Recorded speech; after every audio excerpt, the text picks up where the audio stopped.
पश्चिम बंगाल से challenge I है कि कांग्रेस 440 पार नहीं कर पाएगी, 40 पार नहीं कर पाएगी। मैं प्रार्थना करता हूं कि आप 40 बचा पाएं।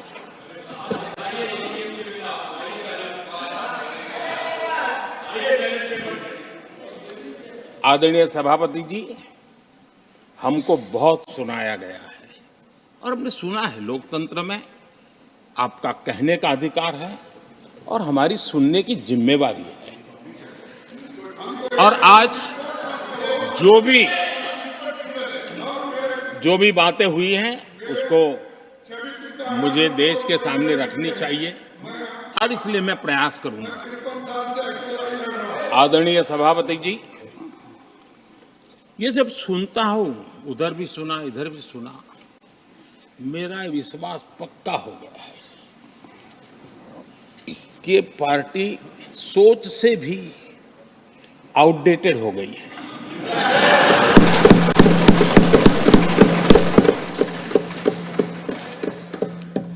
और जब सोच आउटडेटेड हो गई है तो उन्होंने अपना कामकाज भी आउटसोर्स कर दिया है।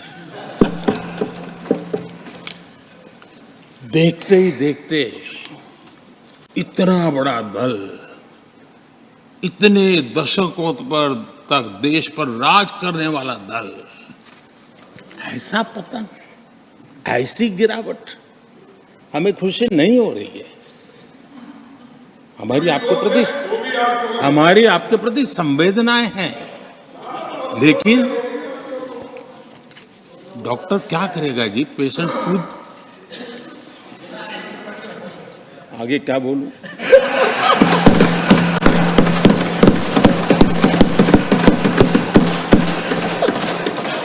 आदरणीय सभापति जी,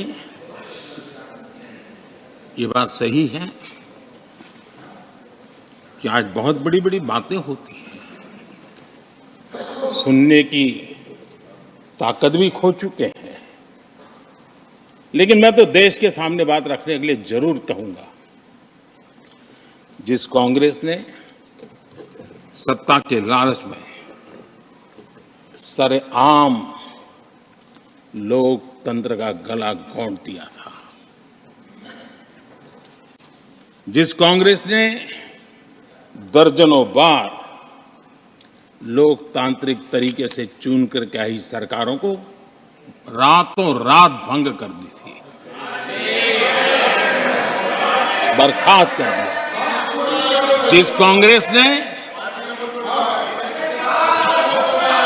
देश की संविधान लोकतंत्र की मर्यादाओं को जेल के सलाखों के पीछे बंद कर दिया था, जिस कांग्रेस ने अखबारों पर ताले लगाने तक की कोशिश की थी, आवाज, जो कांग्रेस देश को तोड़ने के नैरेटिव घड़ना का नया शौक उनको पैदा हुआ, इतना तोड़ा कम नहीं है, अब उत्तर दक्षिण को तोड़ने के लिए बयान दिए जा रहे हैं। और ये कांग्रेस हमें लोकतंत्र और फेडरलिज्म उस पर प्रवचन दे रही है। आदरणीय सभापति जी, जिस कांग्रेस ने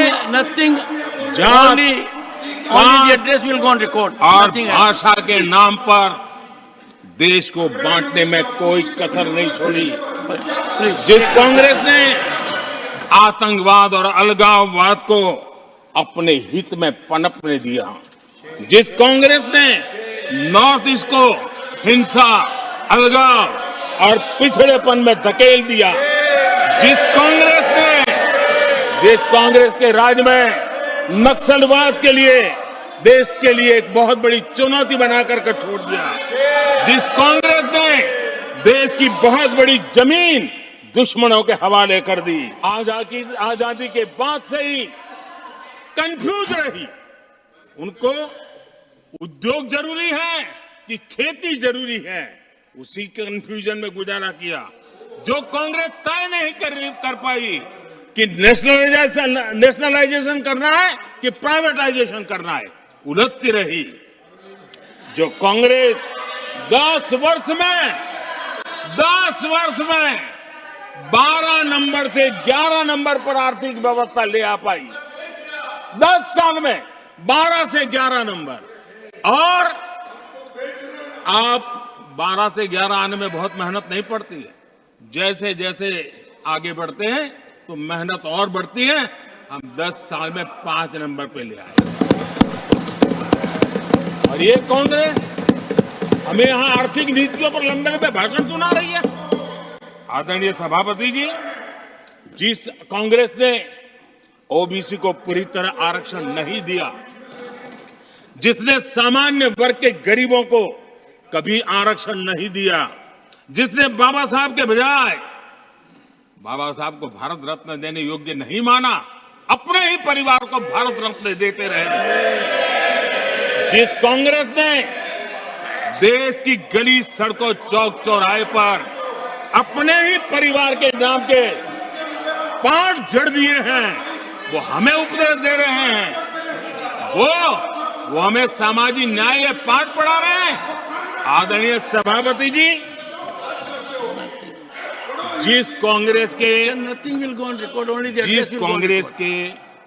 अपने नेता की कोई गारंटी नहीं है, अपनी नीति की कोई गारंटी नहीं है, वो मोदी की गारंटी पर सवाल उठा रहे हैं।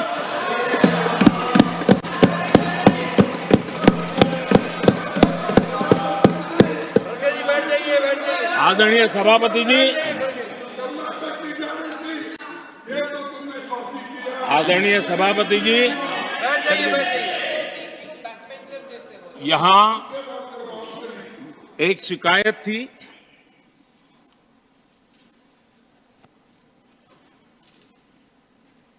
और उनको लगता है कि हम ऐसा क्यों कहते हैं, हम ऐसा क्यों देख रहे हैं। देश और दुनिया उनके 10 साल के कार्यकाल को ऐसे क्यों देखती थी? देश क्यों नाराज हो गया?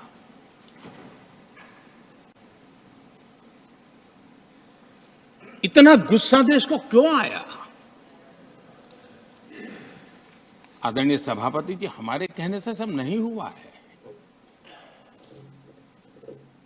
खुद के कर्मों के फल और अब तो सामने रहते हैं, वो कोई दूसरे जन्म में नहीं होते हैं, इसी जन्म में।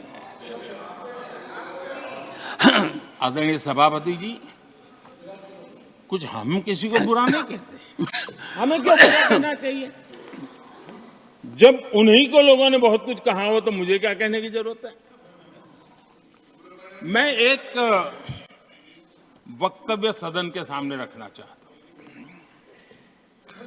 मैं पहला कोट पढ़ रहा हूं।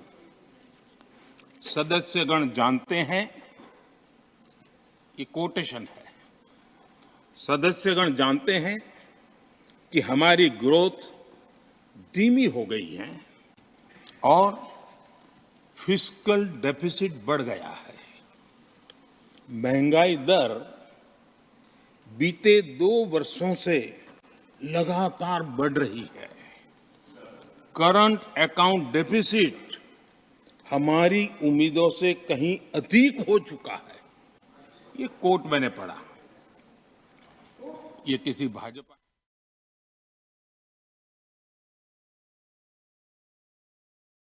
यूपीए सरकार के 10 साल पर तत्कालीन प्रधानमंत्री आदरणीय पीएम के रूप में रहे श्रीमान मनमोहन सिंह जी ने कहा और खुद के कार्यकाल में कहा। ये हालत थी, उन्होंने वर्णन किया था। आदरणीय सभापति जी, अब मैं दूसरा कोट पढ़ता हूं। देश में व्यापक गुस्सा है, पब्लिक ऑफिस के मिसयूज को लेकर भारी गुस्सा है।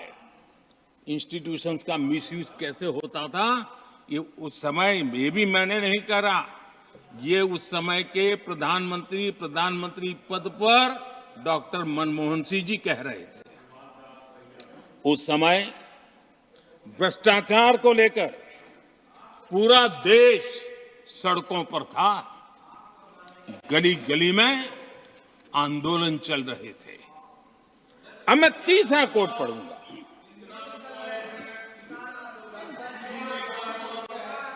एक संशोधन की कुछ पंक्तियां हैं, इसको भी आप सुनिए। टैक्स कलेक्शन में भ्रष्टाचार होता है, इसके लिए जीएसटी लाना चाहिए। राशन की योजना में लीकेज होती है, जिससे देश का गरीब सबसे अधिक पीड़ित है। इसको रोकने के लिए उपाय खोजने होंगे। सरकारी ठेके जैसे दिए जा रहे हैं, उस पर शक होता है। ये भी तत्कालीन प्रधानमंत्री आदरणीय मनमोहन सिंह जी ने कहा था। और उसके पहले और एक प्रधानमंत्री, उन्होंने ये कहा था कि दिल्ली से 1 रुपया जाता है, 15 पैसा पहुंचता है। सुधार, बीमारी का पता था, सुधार करने की तैयारी नहीं थी। और आज बातें तो बड़ी बड़ी की जा रही है। कांग्रेस के 10 साल का इतिहास देखिए। फ्रेजाइल 5 इकोनॉमी में दुनिया में कहा जाता था, मैं नहीं, दुनिया कहती फ्रेजाइल 5, पॉलिसी पैरालिसिस, ये तो उनकी पहचान बन गई थी। और हमारे 10 वर्ष टॉप 5 इकोनॉमी वाले।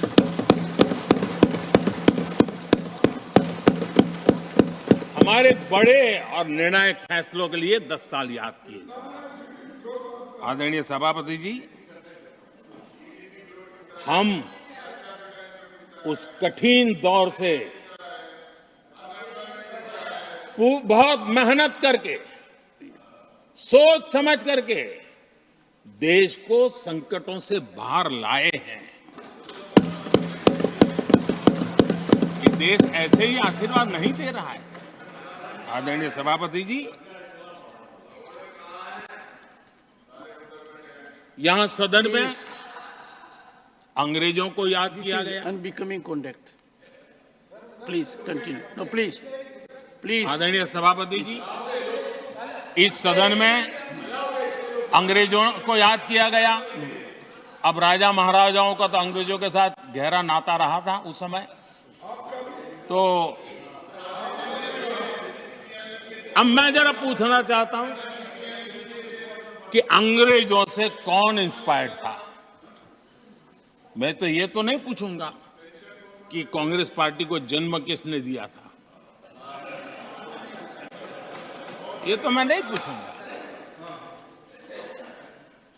आजादी के बाद भी देश में गुलामी की मानसिकता को किसने बढ़ावा दिया?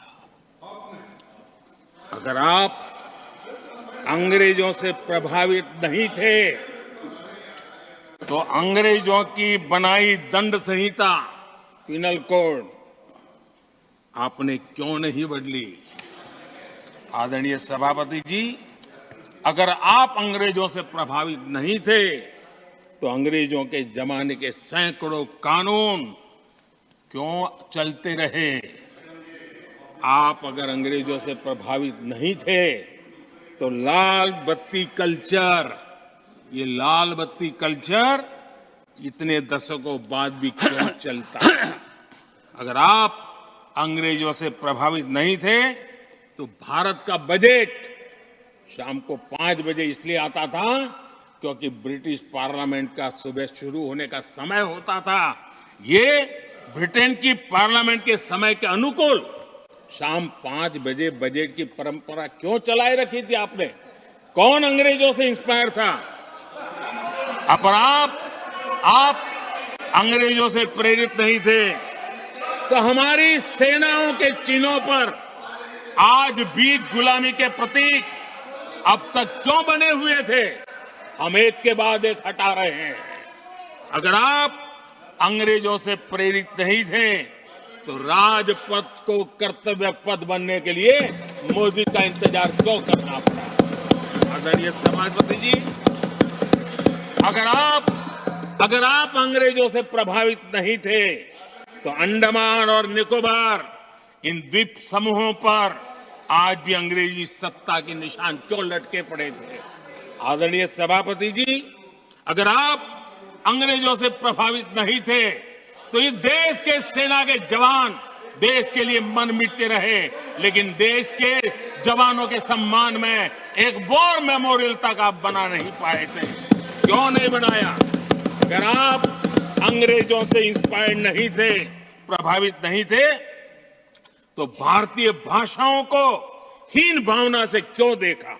स्थानीय भाषा में पढ़ाई के प्रति आप लोगों की बेरुखी क्यों थी? आदरणीय सभापति जी, अगर आप अंग्रेजों से प्रेरित नहीं थे तो भारत को मदर ऑफ डेमोक्रेसी बताने में आपको कौन रोकता था? आपको क्यों महसूस नहीं हुआ कि दुनिया में, आदरणीय सभापति जी, मैं सैकड़ों उदाहरण दे सकता हूं कि आप किस प्रभाव में काम करते थे और देश को सुनते ये सारी बातें याद आने वाली है। आदरणीय सभापति जी, मैं एक और उदाहरण देना चाहता हूं।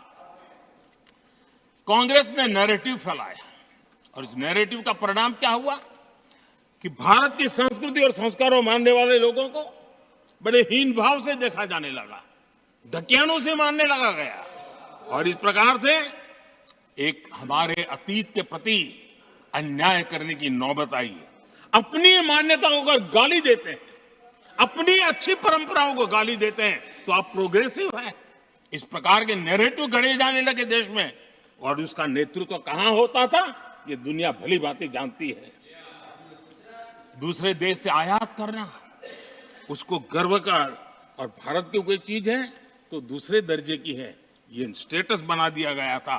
ये स्टेटस सिंबल बाहर से आया, मेड इन फॉरेन स्टेटस बना दिया था। ये लोग आज भी वोकल फॉर लोकल बोलने से बच रहे हैं। मेरे देश के गरीबों के कल्याण का काम हो रहा है। आज आत्मनिर्भर भारत की बात उनके मुंह से नहीं निकलती है। आज मेक इन इंडिया कोई बोलता है तो उनके पेट में चूहे दौड़ने लग जाते हैं। आदरणीय सभापति जी, देश ये सब देख चुका है और अब समझ भी चुका है, और उसी का परिणाम आप भुगत भी रहे हैं। आदरणीय सभापति जी, राष्ट्रपति जी ने अपने अभिभाषण में विस्तार से चार सबसे बड़ी जातियों के विषय में हम सबको संबोधित किया था। युवा, नारी, गरीब और हमारे अन्नदाता।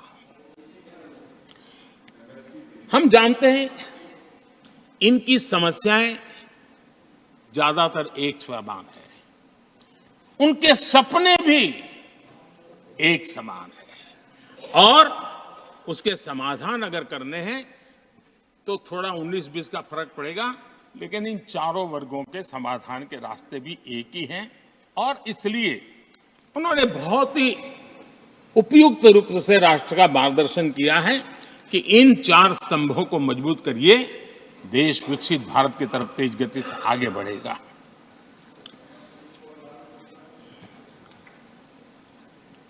आदरणीय सभापति जी, अगर हम 21वीं सदी में हैं, हम विकसित भारत के सपनों को इसी सदी में 2047 तक सिद्ध करना चाहते हैं, तो 20वीं सदी की सोच नहीं चल सकती। सर, 20वीं सदी का स्वार्थी एजेंडा, मैं और मेरा वाला जो खेल है ना, वो 21वीं सदी में देश को समृद्ध नहीं, विकसित भारत नहीं बना सकता है। कांग्रेस इन दिनों काफी बातें हो रही जाति की, फिर से एक बार क्यों जरूरत पड़ गई उनको मैं तो नहीं जानता हूं, लेकिन अगर उनको जरूरत पड़ी है तो पहले जरा अपने गरिबान में झांके, तो उनको पता चलेगा क्या किया है। दलित, पिछड़े और आदिवासी